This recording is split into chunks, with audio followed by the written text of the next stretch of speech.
music, you can move on. Relax, stress-free, leave your cares at home. Leave your cares at home.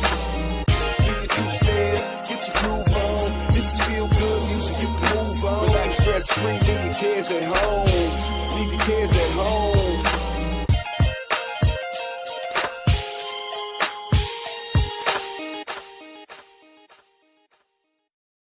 Yep, that's right. We are here on a Tuesday night. Oh, yes, it's Tuesday night, and the feeling's right. Oh, yes, it's Tuesday night. Oh, what a night. Oh, what a night.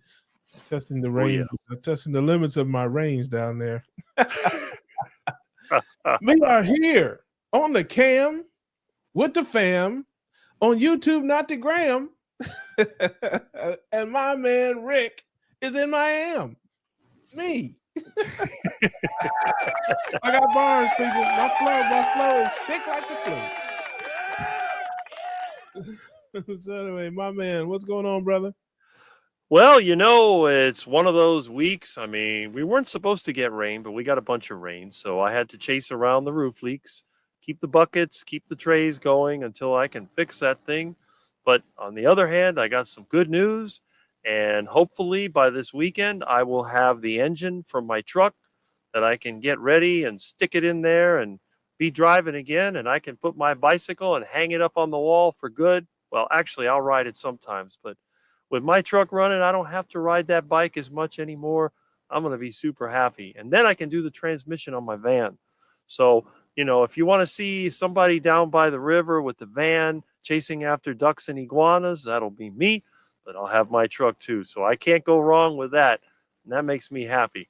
I love to hear that, man. And that is bad news for ducks and iguanas everywhere because now, hey, you don't have to be on a bike trying to arm wrestle an iguana to get them home, man. You can throw them in the back of the van like you're accustomed to doing. And speaking of throw them in the back of the van, ooh. Look who else we got here. He's back. He's back. Yeah, I'm here. Finally. Got the Hoosier Carnivore. He is with us tonight, man. I love that, man. Two of my favorite people. And well, before we get to going too far, we'll see who's in the room here. We'll check in and see what's going on here. Tall Cedars is with us. Good to see you. Cedars, I love that. Glad you're here. My man Paul McGrogan's here. Jersey Tom is in the building. What's going on, buddy? Cheryl, beloved, it's very nice to see you. Terry Sue says, what's cooking? Virtually everything. We got the grill back there. We got it going. Michael, good to see you, brother. Glad you are here. Rosie Red, good evening, Rick. Just finished dishes and now having decaf. Decaf? Well, it is a little bit late. Maybe that's better. Kitchen Witch, good to see you. Glad you are here. Terry Sue says, I've been watching SNL 50th anniversary thing. It's pretty good. I saw a little bit of, I think, a couple of skits there. I'm sure that was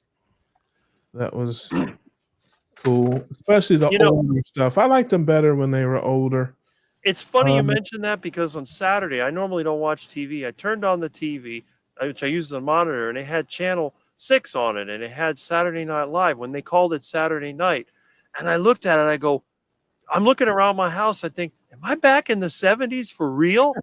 I saw this. You see Chevy Chase, and I forget who the other ones they had on there. I'm like, man, I remember watching this on the little black and white TV in my room, but I was a lot smaller. And now I can reach up and touch the ceiling and it's on TV. So I'm looking around. I look in my yard. I go, wow, I must be in the 70s. Then I look outside and I see all the other houses. I go, they just put an old show on. You would have loved to go back to the 70s probably, Rick. Oh, man. If I walked outside and it was the 70s and all them old 60s cars were out there, I'd be so happy. I'd look around and like, man, I'm going to get myself some more of those Chargers, and they won't be as rusty as the rust buckets I have now. So, yeah, I would love to go back to the 70s because I was a kid in the 70s. Can you imagine being an adult in the 70s? It'd be too much fun. Yes, Starskin Hutch. Yeah. Barb is here. Hello there, beloved. It is very nice to see you. Hi, Russ. It's Barb from the Tampa Meet. up. Thought I would pop in and say hello. I am so glad you did. Hope you're doing well, and you're back at home there from your road trip in Tennessee.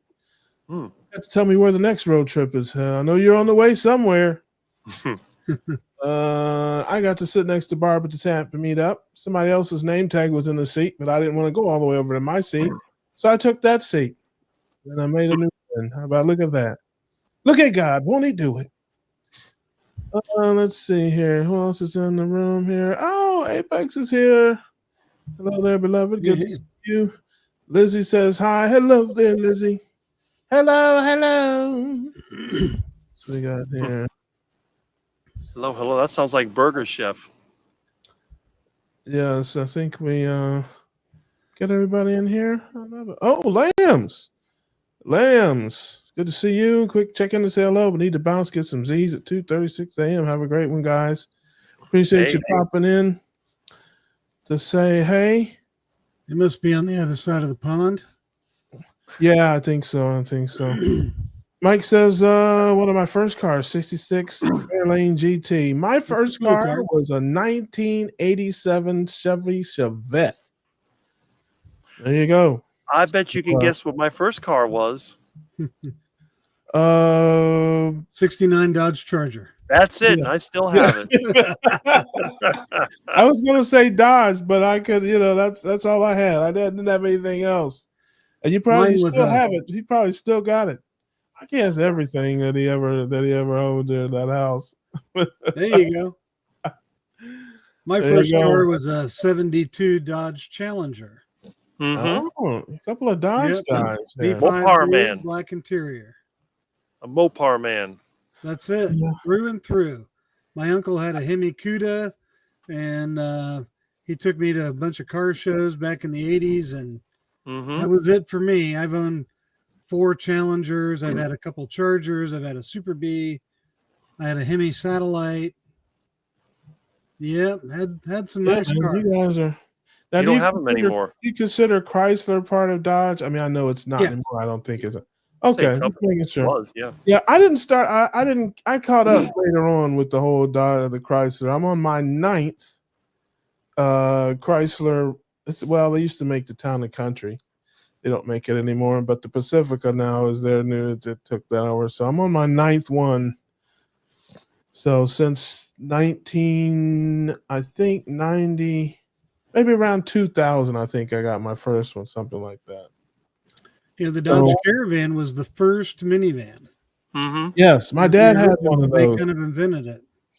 They did. It's a weird story that I will not tell on air, but that's how I ended up driving minivans. I had a Jeep Cherokee, and my dad told me I was nuts because the minivan had more room, got better mileage, cost less, and rode better. And of course, I was young and in my prime, and I was like, I'm not driving a minivan. You're out of your mind. Hey, I drive a van. You saw my van. Well, yeah, but as luck would have it, the circumstances changed, and I was really almost forced into it. And like I've said many, many times in life, my dad was right.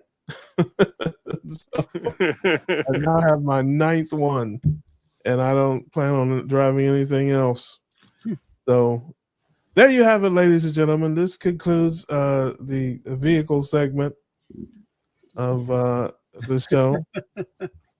So what's new with you, Brett? I want to say one thing to you, brother. Listen, every time we're around each other, I never get to hang out with you as much as I'd like to. And now that's probably because you're doing, and I can't say I blame you. A little bit of me goes a long way, brother. But I'm just saying, every time I leave a meetup or whatever where you're at, I'm always like, I didn't get to hang out with Brett enough. Wow. At the last down in Tampa, they had me busy. I was busy cooking, and there were a lot of people there, and we got to hang out a little bit. That's cool, right? Yeah. This is from when I was a kid. I still have it. I keep everything. Old 45 record player with tubes in it. That's wild. Oh yeah. Is it 45 or 78? 45. 45. Gotcha. Look at that. Barb says, see you at Meat Stock in May. I will not be at Meat Stock, but I think Meat Stock is sold out anyway. I think it is. Yeah. Yeah, I think it sold out a while ago. Otherwise, I might have been there because the big one is in Tampa in November. It was in May in Austin last year. Yep. I'll be at that one. Yeah. I already got my ticket for it. Yeah, So, we will definitely be there. Polish Mike is here. What's going on, brother? Good to see you. hey, Lizzie says, my first car was a Mazda RX-7 with the rotary motors. Look at that. Yeah. I remember Mazda. little high road. I'll tell you, this was back in the 80s and 90s, I really wanted an MX-6 GT. I remember that Mazda. I really thought that was just like the coolest car. And I never bought one, but that's funny. I only like V8 power. I only have V8 cars. I almost killed myself. I had a couple of V8s I almost killed myself in. I had a Ford, not a Ford, it was a Mercury Cougar 2-door. It was sweet, man. It had the 350 V8 in it. Yeah. I ripped the transmission out of that thing. It was under warranty.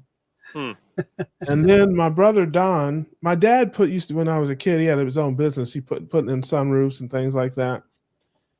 And my brother Don brought his brand new off the showroom floor Mustang GT 5-liter to my dad. He lived in the Cincinnati area. We left in Columbus. He came and left it for the weekend for my dad to put a sunroof in it, and he made the mistake of giving me the keys and telling me to take it for a spin anytime I want. I almost killed myself in that, and almost wiped out a whole street full of cars in that thing. That was too much power for a clown like me to have. There's no such thing as too much power. Yeah, for a clown like me. My first car was a 71 Dodge Dart. Yeah, don't still have it. Rosie Red says 64 Mustang. Love that. Kitchen Witch, brown Chrysler Baron. Oh, look, somebody was riding in style there. Somebody was. Yeah, she was. Should have been the Imperial. Did it have the Corinthian leather? Ricardo Montalban. They put velvet interiors in those too. Yeah, I didn't even know what that was. I mean, only Corinthians I know is in the Bible. Eric Sue says, my first car, well, not my Mustang, was a 67 Cougar. I learned to drive in it. Got my license on my 16th birthday. There you go. My dad tortured me. I got my first car when I was 15 years and 9 months because he had found a great deal on it. And he was like, oh, man. And he bought the car and it sat in the driveway for 3 months. And I would go out and start it up and drive it up and down the driveway until I got my permit. That was funny. The first car I drove was a 1974 Dodge Dart, but the first one I owned was a 75 Dodge Swinger. Now, I could not tell you what a Dodge Swinger looked like to get out of jail. It's a like Dodge Swinger looked like a Dodge Duster. That's what the Duster became in 75. Plymouth made the Duster. Yeah. Yep. But it was I'm with you. I think I remember that car. Yeah. Josephine. Hello there, beloved. Nice to see you this evening. We're talking about cars and our first cars. If anybody has a question or wants to talk about something else, by all means, if you have a question for any of the folks up here or a comment or want to make fun of us, a song request every once in a while. I've been known to carry a tune. Whatever you want, we are here on a Tuesday night just hanging out, socializing, having fun. That's what we do. And the link is in the chat if you want to pop in with us. Let's see. Hey, Russ, what kind of meat did you try that we made Friday at Dr. Kiltz's house? Did you get to try a little bit of everything? It was all steak, wasn't it? Pretty much, yeah. It was all steak. Yeah. I mean, I just had we had New York strip, whatever you had asked to put on my plate. I didn't really have. I wasn't. I'm not very picky at all. I popped over there and you're like, hey, have some of this and have some of that. And then I was like, because it was just a little underdone for my taste. I like it kind of medium, but I'm not super picky. But so I was like, oh, is there anything a little more? And Brett was like, oh, not Brett. Ashley was like, oh, come over here. Oh, yeah. And piled me up with, yeah, this is more done. And, so I don't even know what it was. It was just meat. We scorched a couple because that fire got super, super hot. So we kept a few that were more medium for people who wanted something a little more done. But most people there, I went around and asked, and most everybody wanted rare to medium rare. So that's what we did. Yeah, listen, I am, like I always say, I'm not as carnivore as some, but I've got a family full of Seventh-day Adventist vegetarians that will attest to my bona fides as a carnivore. But yeah, so and really I'm not super picky. Like if I have my choice, then sure. But if I wasn't gonna leave just because nothing was exactly the way I wanted. So yes, I got plenty. I ate all I could eat, and it was great. And I thank you guys again for doing that. Did you get to try my bone marrow butter? No, I was not really up for anything out of the ordinary. So I saw a lot of people seem to be enjoying it. I did have some Kilt's ice cream. Oh yeah, that was really good. But the bone marrow butter, maybe next time. I'll put a little bit on my bone marrow toast. Sandy Blythe says, evening all. Hello, beloved. Very good to see you. And Kitchen was like driving a lazy boy recliner. Listen, my dad, when he was a younger man, although I don't think it's changed that much, but he was just completely infatuated with the Lincoln Town Car. And he had a big, gigantic blue one about the size of an airplane.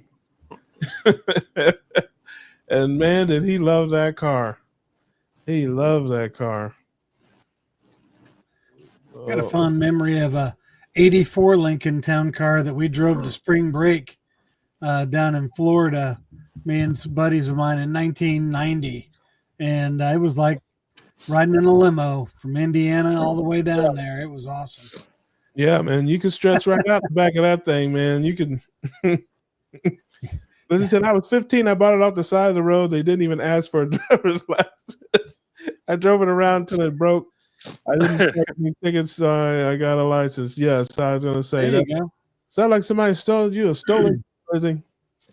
I'm just saying. Polish Mike, I'm driving 2011 Mercedes CLS 5. Oh, that's nice. My first and only car so far.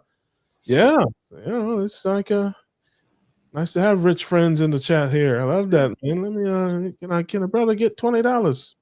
The other Richie's going to Kiltz's meetup. I want to get some marrow butter. So let's see. Josephine says Ford 1999 is all I remember. Yeah, you must listen. Was it that bad, Josephine? Was were you drinking that much back in those days? It's like I had a Ford. I don't remember what it was. It was. I know it was a Ford. I know that. It was all a blur back then, wasn't it, sis?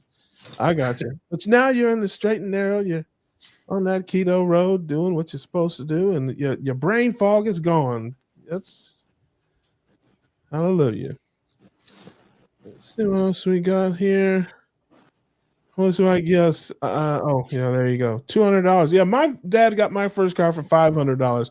What a country you could get a car for $500. But listen, I drove that car for about a year and a half and sold it to my best friend for $400. There you go. And he promptly proceeded to wreck it. He almost wrecked it with me in it. But I tried to kill him on the back of a motorcycle, so I made it even. I never sell anything. I just let it rust in the ground. See the old station wagon, what I did to that? Cranky Eyes Street. My first car was old and black. I was young and stupid. It was not street legal, but neither was I. Old and black, man. So listen, was it a hearse? I mean, what were you driving? Model T. Yeah. Sounds like a horse who might have been pulling something. Model T. Barb has to drop off. I don't blame you, Barb. We ain't got no sense in here. But thank you for coming by, beloved. It's good to hear from you, and pop in any time you want. Deborah Wise Gal, my first car was a 65 Chevy Impala. I had a Chevy Impala later on in life. I think mine was in the 70s. Well, my dad was in the 70s.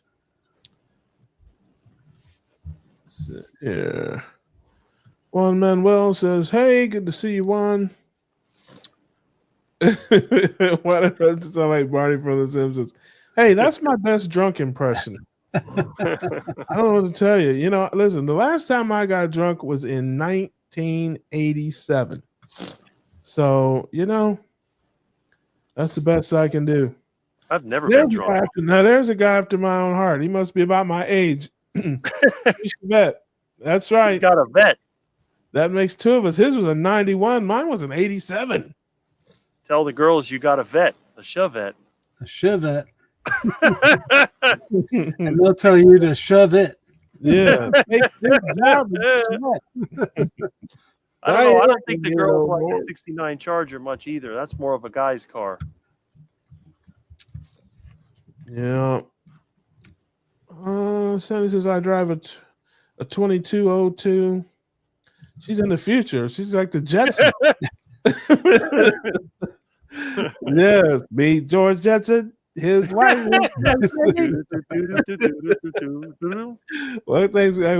it's probably auto driving. What was your first car? What was your first car, Sandy? Your first car. That is seems to be the subject of the evening, at least. Yes, Rick is drunk on ducks and iguanas. Yes, he drinks it. Yeah. Who knew that duck sweat was 60% alcohol? That's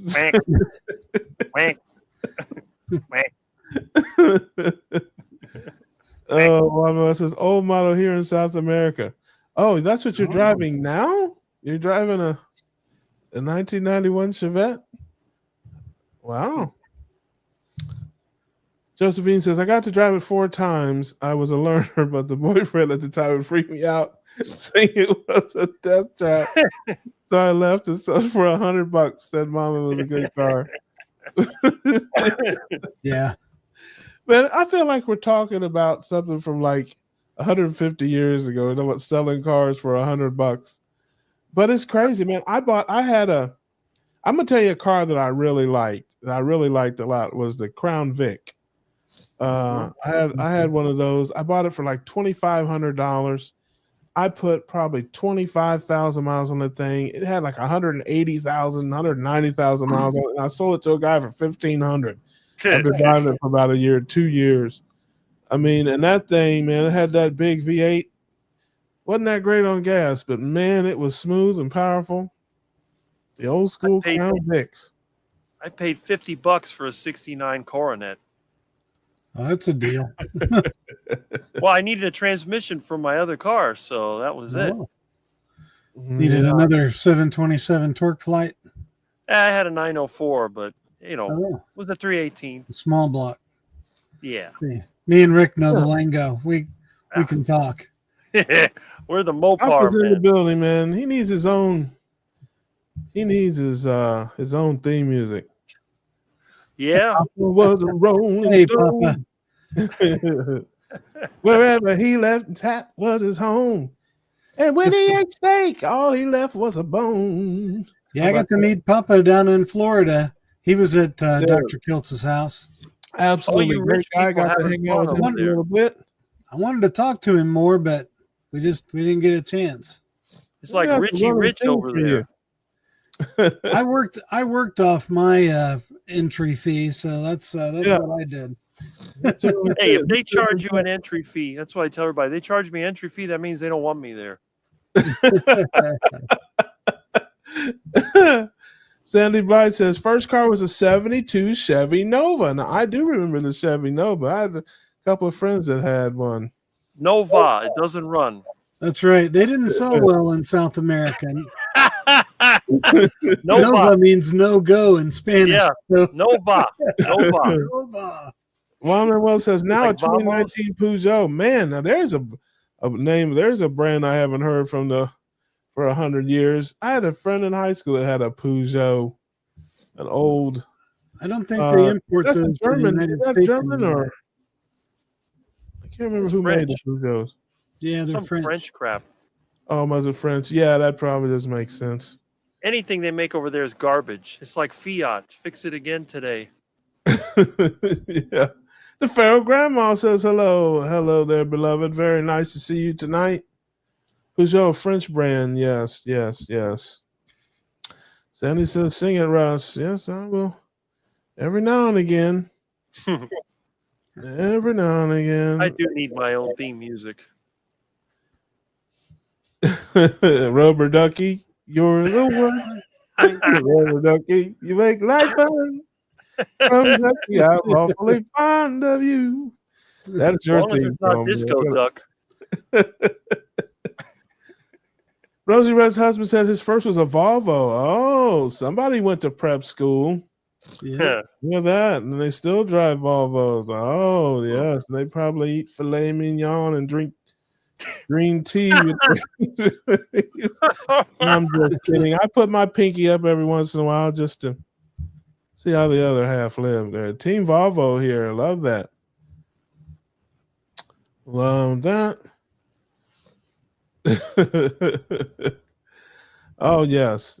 Hey, listen. I had a couple of Hondas in my younger days. But mostly American Chevys and Fords and Chryslers, just kind of the way it worked out.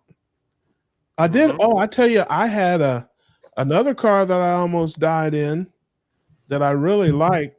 I had a Volvo, a Jetta GT. Man, that thing was fun. A stick shift, and I'm gonna tell you what, that thing was like being on rails, man. When you hit curves and stuff like that, I mean, it was crazy how well that car cornered, and it. Oh, there you go. That's You know what this is. That's a B-body pistol grip shifter With for console. for a console. Yep. Yeah, there you go. Very rare. Don't get rid of that. Oh no, I'm not getting rid of it. That's for one of my Chargers for my 70.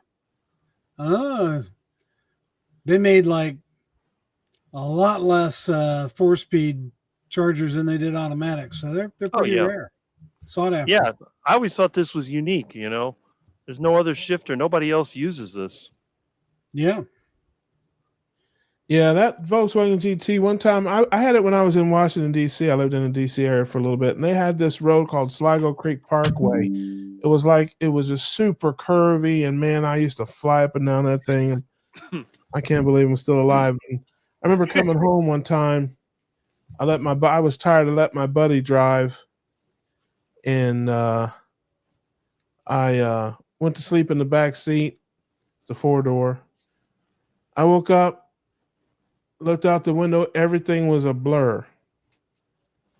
I looked down at the road, it's like the white line was a blur. I looked up and looked at the speedometer, he was going 115. So I just went back to sleep.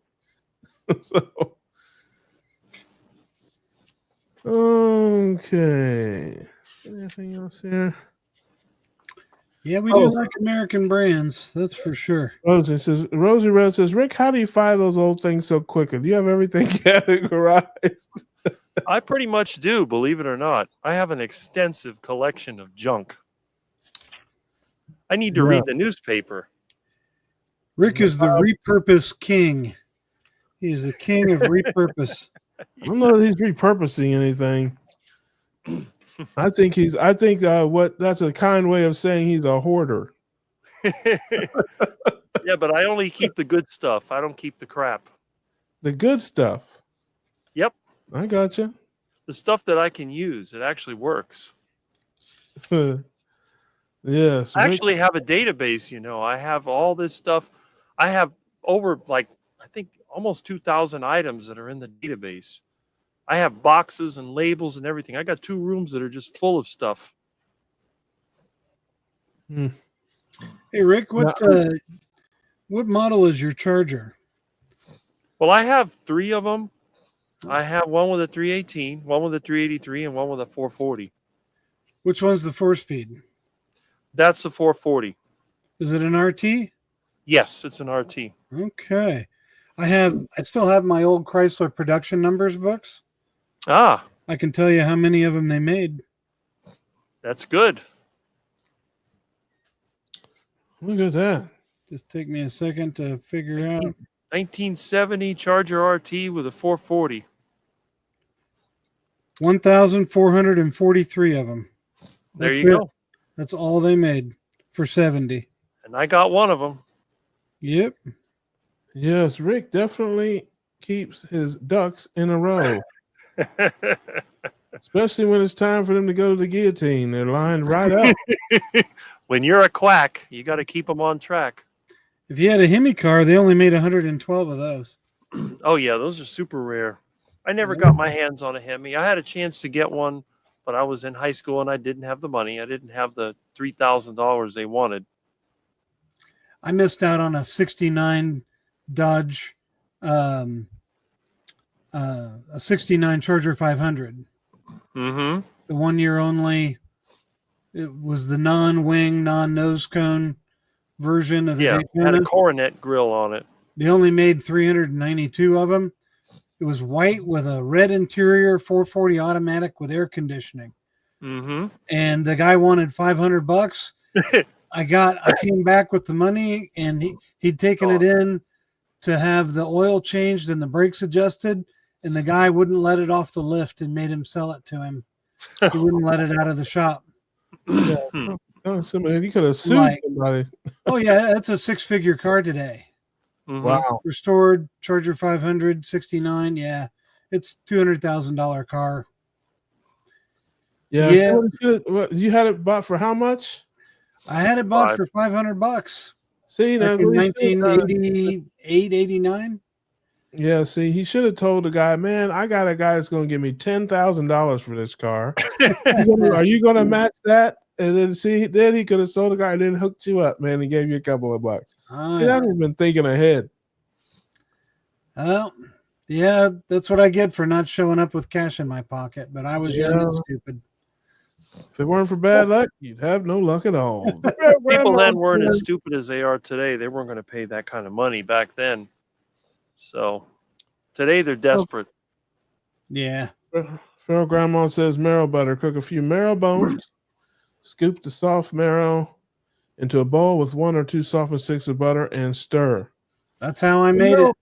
Okay, so marrow butter is butter with marrow in it. It's not actually something that's made exclusively from right. Gotcha. I thought okay. Listen. It's marrow flavored butter. Yes. Do I look like some kind of genius to you? Okay. I don't know what I don't know. I thought it was some type of thing. You take bone marrow and put something in it and just I didn't know they had butter in it. See, now it's getting closer to something I'd probably try. You'd like it. If you like butter, you'd like it. Yeah, probably. If it's like I said, what's not to like? Bones and butter. Retired Rick says, hi, Rick and everyone. I made it, buddy. He made it. He made it. I like that logo. He made it where? Yeah. What is it, on a raft? Somewhere to get is he running a marathon? Oh man, that's right. Kitchen Witch says, I feel your pain, Brett. It still hurts. Yes, he told that story like, yes, it's I could see the hurt in his face when he was telling the story. There you go. Let's get you fry up some bacon. You'll forget all about it. That's right. That's it. So I guess this part of the show we can transition into something meat related. Engine cooking. Chico there. I enjoyed a few of those when I was there, although I don't think I would ever buy them because frankly the bottles annoy me. Yeah. I used to drink Perrier and I just got so tired of those big heavy glass bottles, and every so often I'd break one in the trash can or something. I wouldn't realize there was something in the trash can, and I hit it. It hit my tower, boom, and it shattered in the bag. I'm like, oh no, now I got a bag full of broken glass, and so I transitioned to cans, and so I have a lot of cans. How about rainwater? In fact, I just bought some today. I've had the canned version of this, and it just doesn't taste the same. The bottle one, just the glass bottle one, just tastes better, and Why would you pay for water? It's cleaner. Club soda. It's like I use rainwater. Yeah. Yeah, get rainwater off your roof like Rick. Yeah. I got a stainless steel tray that catches it. Yes. Run it through a soda stream, and you could have fizzy water if you wanted. Oh, yeah. He just picks out all the rocks, and then down the hatchet it goes. Well, I would never collect the water that leaks through the roof. That's not good. Yeah. It's got a filtration system. The insulation, it's like a filtration system. Oh my goodness, Karen! Rick would make his own charcoal filtration system. Oh, I have. I have an osmosis, reverse osmosis under my sink. I almost never use it. I drink more water through the door of my freezer than I do. I wonder when you make, I don't know what's in our water here in Jacksonville. I've never checked the water studies or anything. But when you make coffee and tea and stuff with it, I wonder if that kills any of that stuff. Like fluoride and stuff like that. Does it matter at what temperature? Is fluoride still in the water when you heat the water up to 200 degrees? Yeah. I would think so. Yeah, it is. Yeah. Because it's an element, so it's not gonna. Most of the fluoride they put in water is a toxic waste product of fertilizer manufacturer called fluorosalicylic acid. It's not actually medical grade fluoride, so it's really just poison. It doesn't really do anything. If you want fluoride, you need to get the sodium fluoride that they use in toothpaste and then spit it out when you're done with it. Putting it in the water just seems like a way of getting rid of toxic waste. Yes, Rick. Saw your interview with Dr. Baker. Very good. Now I understand you more. Hugs. Rick and I did if you really want to understand him, you see my interview with him when we did. You want to see a clown show? Rick and I did. I don't even know. It was probably over a year ago. One of my keto conversations with my man Rick. Mm-hmm. Yeah, we had a lot of fun. Yeah, the Baker interview had to be more than a year and a half ago. It was, I think, 2023 summer, 2023. Yeah. Try Rick says question. Sitting in my easy chair, my left eye leaks like crazy. Would that be dumping oxalates? I would say it's dumping tears. I'm just I don't not an expert, but I'm just, ignore me because you'll get a rash and it'll itch, and that's usually a typical oxalate dumping kind of symptom. But I don't know. I wouldn't think a teary eye would be a sign of that. Not that I've ever heard of, anyway. Pink eye. Maybe it's pink eye. I don't know. Hey, don't ask me a medical question. You're going to get a ridiculous answer. Don't ask me any question. You're probably likely going to get a ridiculous answer. But luckily, I have people on the show that are smarter than me. And next week, my sister Laura will be on. She is an encyclopedia of medical knowledge. And such, and so she would love to have a question like that. Maybe I'll remember that and ask her next week. But if it's just one eye, I would say probably not. But I don't know anything. Karen says Arkansas just shut down a bill to remove fluoride from water. Yeah, that's something that RFK Jr. is kind of on a warpath against. I don't know how that'll end. But I'm guessing it's big money behind it. I don't know. That's always, in my opinion, follow them up. I'm guessing if somebody somewhere is making a fortune selling fluoride to municipalities. So I'm just happy that there's somebody there that's going to be fighting the good fight for us. Man, and listen, even bringing it up. I totally agree. I've got high hopes. I mean, I hate, you know what happens when you have high hopes? It's probably surefire way to get disappointed. But between McCary and RFK, I mean, you got two people that are as sympathetic to our, way of life as anybody. 80s. So, yeah, that's TV Guide. Everybody had one of those once upon a time. Oh yeah. But McCary is one of us. I mean, he's all about ketogenic, and God bless him. He was on with Dr. Barry. If you hadn't had a chance to see his interview with Dr. Barry, you should. I think RFK is more along the lines of dyes and, like you said, poisons in the water and processed foods. I've never heard him talk openly about ketogenic diets and, fruits and vegetables and grains and stuff. I maybe he has. I just hear him talking about red dye number 5 and all the different things that they allow in foreign countries or don't allow in foreign countries that they allow here. So you can, if he's able to do anything, if he's able to get rid of the artificial dyes, if he's able to get rid of maybe some of the seed oils that don't need to be in products, and basically just switch us to a European model for grains and lack of pesticides and lack of artificial colors and ingredients, that'll be a huge win. Yeah. If he can just do that. So I would love to see just more truth, period. Even in like the things that they put in the food, like, they put natural flavors and things like that. I mean, come on, man. Just tell us what's in it, So yeah. I'm with you on that. We'll see. I just know that the powers that are fighting against us are very strong, very well funded.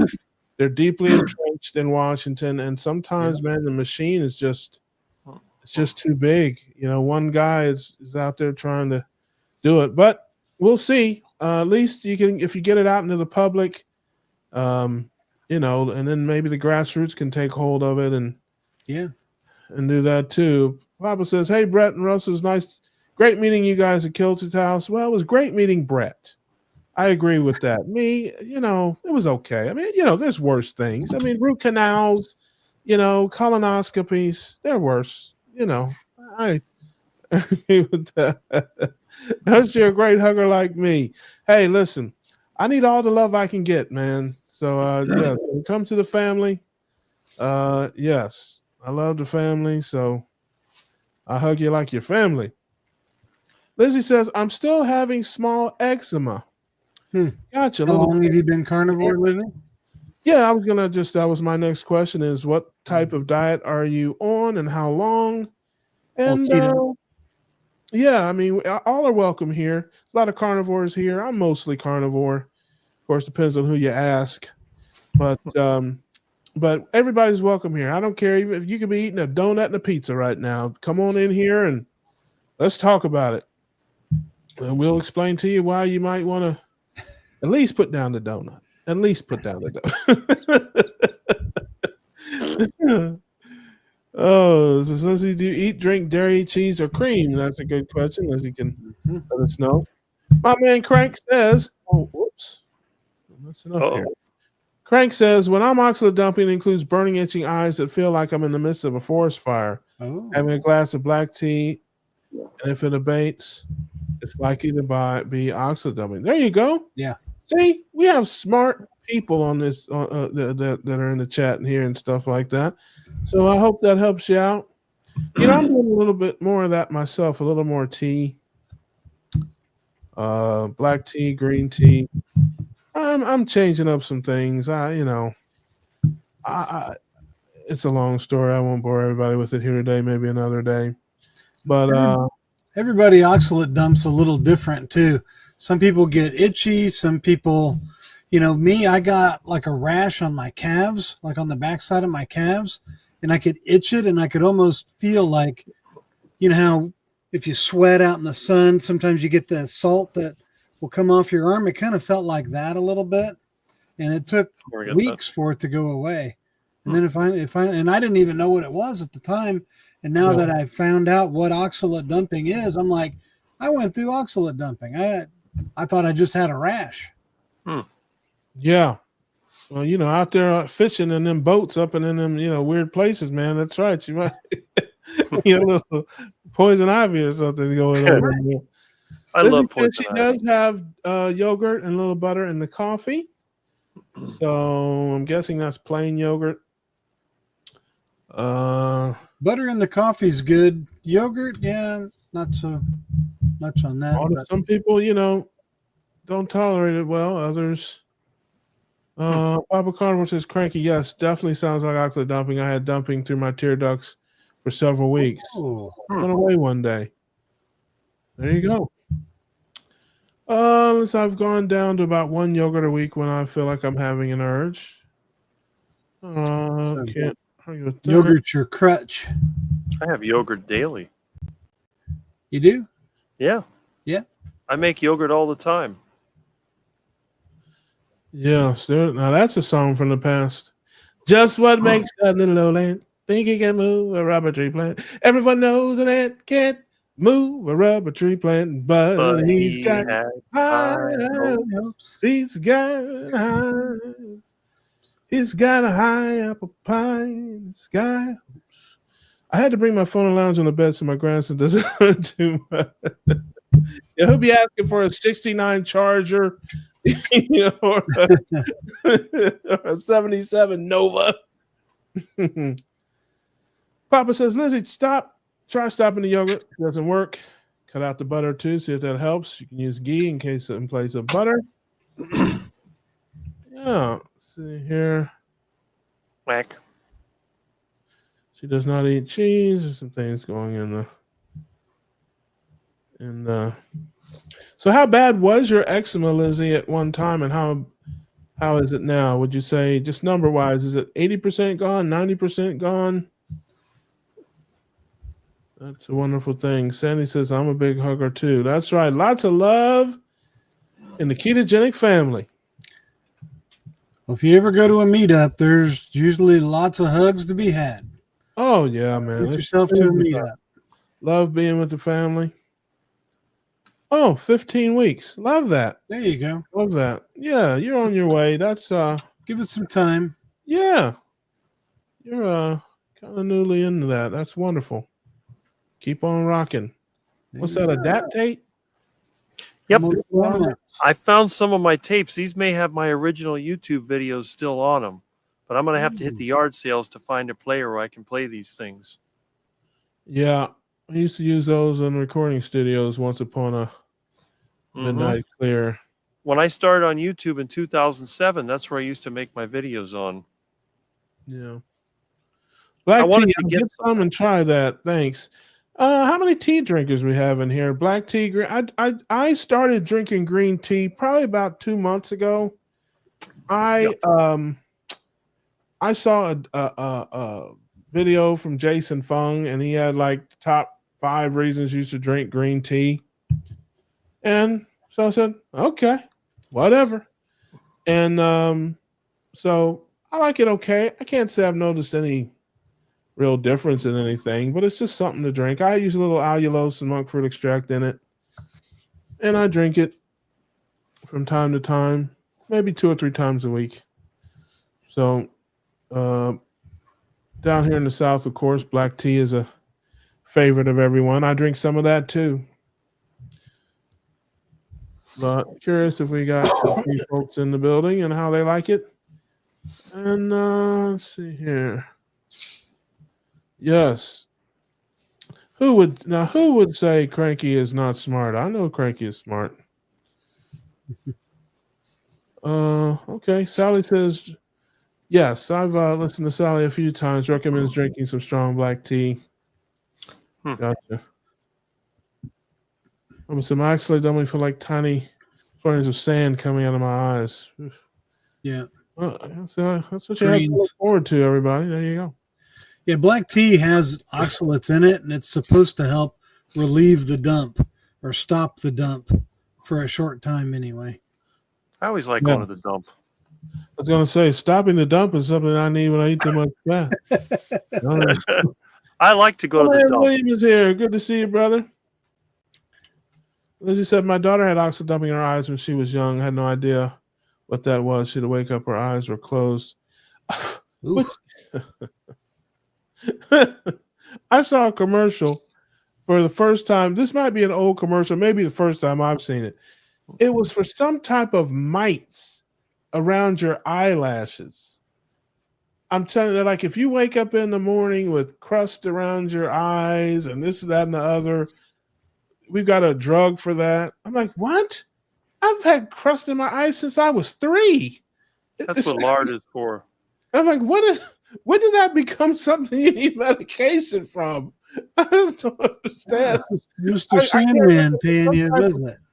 Yeah, it was some type of mite, some type of I can't even remember what it was. I'm just like, you gotta be putting me on, man. Drown it in lard.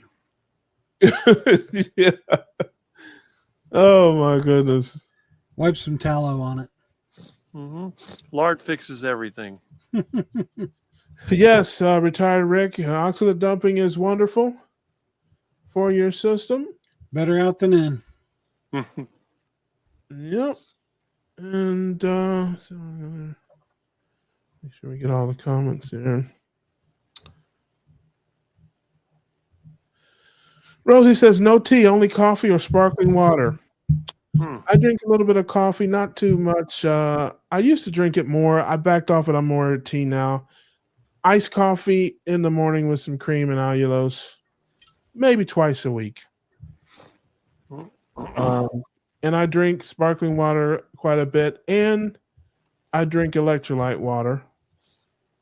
And I do have a couple of diet teas that I like that I mix half and half with water. Arizona Tea makes a diet blueberry tea that I mix half and half with water that I like. There you go. I don't do that very much. I've got probably a gallon in there that I've had for 2 months in my beverage pantry area. Maybe I'll drink that this weekend. Let's see here. Okay, Lizzie says it was a 10. I broke out on my hand, thought my hand was going to buzz this time. I have it on just 2 fingers, probably about a 6. Okay. So you're making some progress there. That's good progress. 4 months in and her eczema's going away. Yeah. Body's returning to natural. Because eczema is not natural. We're not supposed to have eczema. Absolutely. And, people don't realize their skin is an organ. The largest organ in the body, and it needs fat and cholesterol and protein like everything else. And your skin is new every 90 days. You have new skin. So, Lizzie, if you've been on this 15 weeks, your skin's regenerating. So, how can I have new skin better every 90 days and have the same scars? How does that work? Yeah. That's what Dr. Chafee said. Every 90 days we have new skin. I got the same bump on my leg I've had for it's like all of it new except for that same little mole or whatever. Yeah. How does that work? Oh no. I went to the ER room. They sent me home. Cortisone cream. Yes, of course. I went back the next day screaming to do something. They gave me a shot. Came back. Yes. You're on the road to better health all the way around. And the shots and all that stuff. You go back to them in 6 more months with all your eczema gone. They'll say, "What did you do?" "Oh, well, I ate meat, and it all went away." And they'll look at you like you're from Mars. 1 cup a day of fatty coffee with heavy cream, bitter and bacon grease. I think you meant butter and bacon grease in the morning. Yeah, man, that's like a fat shake. Like a hat trick of. Yeah, that's a fat smoothie. I love it. Hey, I put a pretty solid amount I drink iced coffee. I don't drink My coffee's watered down. Between the ice and the heavy cream, I don't know how much coffee is actually in it. You know? So, Crank says oxalate dumping is a good thing, but it can include severe joint pain. If you don't want to drink black tea for your eyes, I found a bit of castor oil in my upper eyelid helps at night. There you go.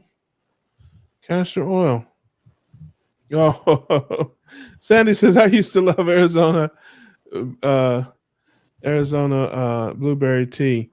Yeah, it's funny Diet. how it works.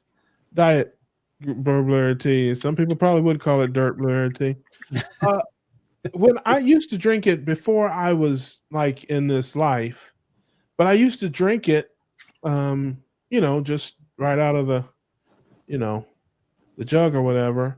And over time, it's gotten to where I cut it now, with water because it's too sweet. Just how, of course, for me, that's not saying a lot because I don't really like sweet things that much. But I used to drink it straight, just with some ice or whatever. Now it's 50-50 with water, and it tastes great that way. Mm-hmm. Just my palate has changed even more over time. Well, it says 98 views. 1 year ago, I had a great conversation with my friend Ricky's funny interest in him living the carnivore life for over 40 years. I think that might have been from my channel. Yes, I like it. I think Alabama dirt is much better. Ohio dirt is the best. Lizzie says she gave up all tea. Yeah, it's funny. Everything. I'm blessed and cursed. I don't have any known, issues with anything, and that's what makes it difficult, makes it struggle. It's like I tell people all the time: if I felt like I fell off a roof every time I ate something I shouldn't, I would probably be easier. But I don't have any ill effects, any food allergies, any intolerances that I know of. So yeah, unfortunately, I don't have any compelling reason other than health to stop. Papa says my girlfriend is Russian. She drinks a ton of tea, just has joint pain in her shoulder and neck. I told her to cut back. She's addicted. What kind of tea? Is it black tea? Is it sweetened? Is it some type of exotic tea? Some Russian tea? Is it herbal? I drink several cups of black coffee mostly and some with hazelnut creamer. Ooh. Water. Haven't had tea yet this year. Okay, we have a question from Rosie. Rick, tell me how to do heart attack chicken. How much lard do you use and how long to cook them? Well, I can tell you if you can count how much lard there is, you ain't using it. How about that? If you know how much lard is in it, it's too little. Am I right about that, Rick? Yeah, if I have some videos showing how I make heart attack chicken. I do it quite often. And I use a pot on the stove. I fill the pot about halfway up with lard, and then I usually cook about 4 to 5 pounds of chicken when I do the heart attack chicken. Usually, like in a package, it's going to be 10 pounds in a package. So I'll cook half one time, half the other, sometimes a little less. But you want enough lard in there so when you put the chicken in, it's going to go to the bottom. And then that way, as it floats up, you'll see that it's cooked. Because as the water boils off, the chicken becomes lighter, and then it floats to the top. So you need enough lard where the chicken is submerged. That's the secret. Also, if you're going to use a pan, make sure you put a grid or mesh on the bottom. Otherwise, the chicken's going to stick to the bottom and you'll rip the skin off. So if you put the grid down there, it'll keep the chicken from sticking. So I've made several videos on it. It's really easy. There's nothing simpler than heart attack chicken.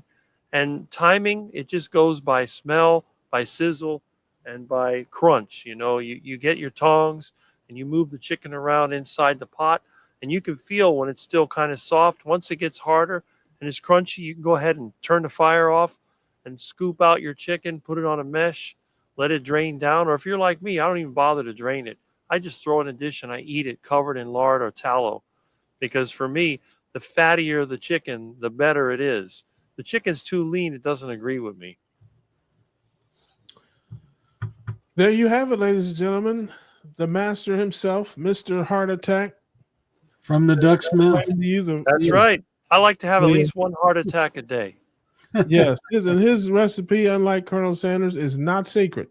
It is a No. public recipe. And There there's ain't only seven- 2 ingredients. Yeah, there ain't 7 herbs or spices. Nope. 2 ingredients: lard or tallow and chicken. That's it. That's it.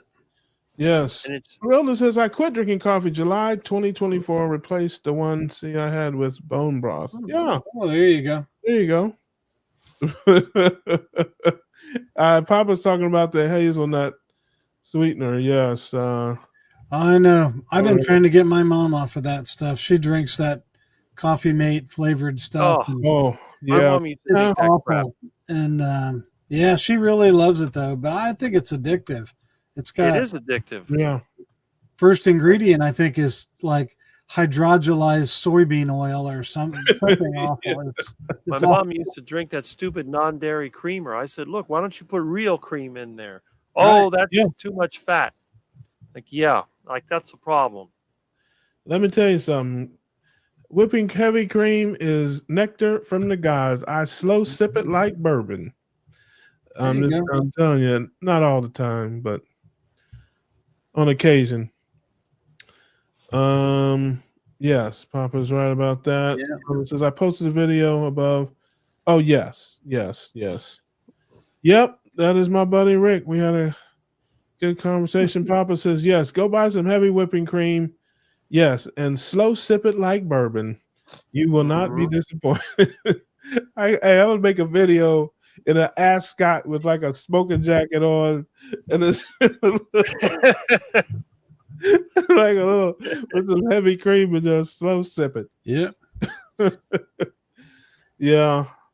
And if you needed to break the addiction you've got to that Coffee Mate stuff, they make those stevias that have vanilla flavor in it, or you can just get some actual vanilla extract and put a little drop in there just to kind of help you break the addiction to the Coffee Mate, and then you can get rid of the vanilla stuff later, just kind of get you from point A to point Z. Yeah, he said he drank it black. I think the comment says he drank it black a lot of the time and then some with that. So I don't know. He may not be doing that all the time. But yeah, I'm pretty sure you get you some allulose or something and some cream and make it less bad. Something. Yeah, you can find something to make yourself an enjoyable.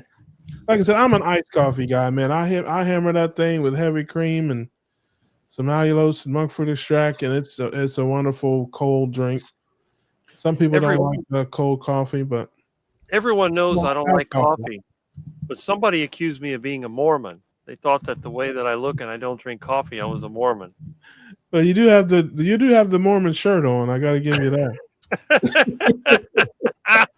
Hey, I'm not just saying. You got the top half of the uniform. You don't have the black tie though, so you're off duty. No, I was going to say there's no tie. Yes, you're drinking sugar and seed oils, and you drink the poison creamer. That's right, the poison creamer. Some more suggestions. Add some butter, grass-fed Irish butter. Yep. Yeah, I agree with all that. Get you one of those little bullet blenders to blend it up in. When I have coffee, sometimes I'll put butter in it and blend it with that little bullet blender, and it comes out like a latte. It's really Vitamix. Yeah. Or like one of those little ninja blenders. One of those little bullet blenders. I got a Vitamix. It's old. Vitamixes are good. Got stainless steel. I got all my dad's old juicing crap. I don't have the heart to throw it out. Yeah, Vitamixes, those are worth some money. Those are sought after. Everything I have is old and antique. Cranky, yes. Dr. Ben Bickman's been talking about allulose here lately. He has for a while. I won't say lately, but you can find it if you guys care to. Allulose, for those that don't know, has some GLP-1 kind of characteristics to it. People are taking GLP-1 drugs and all that kind of stuff to help them, but they're finding that allulose naturally has GLP in it. Peptide in it? Yeah, again, I'm the worst when it comes to explaining this stuff, so please look up the videos and all that. But yes, Dr. Bateman has come out and put it at the top of his list with stevia and monk fruit extract as the best sweeteners if you want to use sweeteners. Everything else is after that. I use an allulose monk fruit extract blend to be perfect, to be precise. I like allulose, it's fine, but man, you have to use a lot of it. In my opinion, it's not very sweet, and I don't even like really sweet stuff. And it seems like, man, you just got to put like a bucket load in there. So the monk fruit is a little sweeter. So I buy it from Amazon. It comes in like a 5-pound bag, and it's a mix of allulose and monk fruit extract. And I only use it for my beverages. I don't bake or anything like that. Just coffee and tea, and I don't like it really sweet, just to kind of take the edge off. Cute little thing.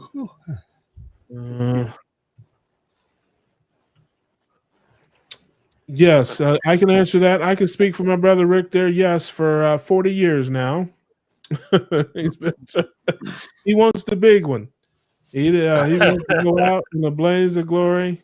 He wants to burn up at least 2 defibrillators. Yeah, yeah. That's it. So he is trying to do it the right way. So, but yeah, I think let's see here. Is there anything else? I think retired Rick, awesome chat. Show chat Rick. Thanks. I'm learning a lot about what to eat and what is bad. Hey, we're here every Tuesday night, my man. Here on the Keto Cookout. I guess you're watching on Rick's channel. Rick is here at least every other week. So sometimes he pops in each week, but we're here every Tuesday night at 8:30, just hanging out, talking about whatever comes to mind, trying to help people. More importantly, just family, hanging out at the cookout, the virtual cookout, having fun, enjoying each other's company. And one of these days, I'm going to show my cooking technique. Oh, there you go. Yes, it's all about fun and family here. So tell your friends, share, like, subscribe, all that kind of stuff. And we're here. Rick, you huge quack, you're looking quite handsome tonight. Well, next to me, that's not really hard to do. Let's see. Hey, look. Hey, listen. Now watch this. See, now he doesn't look so handsome now, does he? See that. Now watch this.